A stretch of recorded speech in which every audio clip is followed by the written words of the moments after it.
just going to talk you through the SHINS product that we do, how to use it, when to use it, why to use it. So in the pack, you will get 2 frames that have cork inserts and are then dipped in wax, and 2 pieces of cork, which are your inserts for your rebates, and then a large elastic band to hold it all in place. So these are only to be used when you're overwintering and once the brood has condensed enough, and therefore they won't work off the wax, and it'll keep them nice and toasty inside.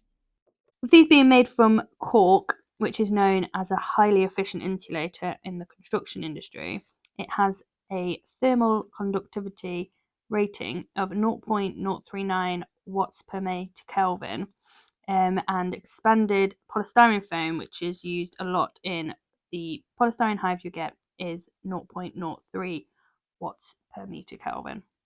So this is how they go into your hive. We only do these for a national hive. I'm just going to show you how to put them into a brood box.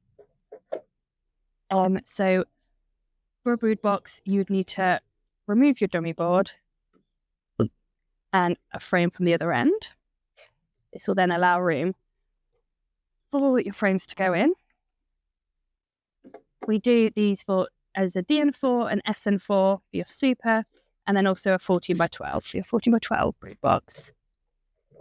And this one slots in this end, like that. So that is insulating the hive from both these ends.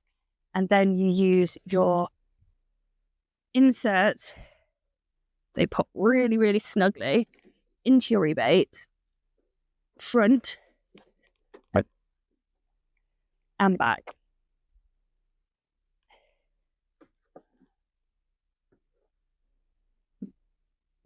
And then you hold it all in place with this elastic band that comes included. And that will hold them in place. So that is how you put your SHINS, which stands for Sustainable Hive Insulation, into your brood box. So like I say, you would do it with super as well. So if you're overwintering on a brood and a super, and we do it for 40x12s.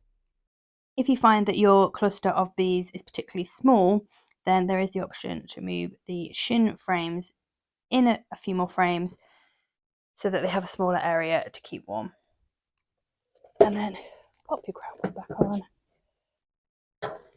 and your roof, and your bees should be nice and warm over winter.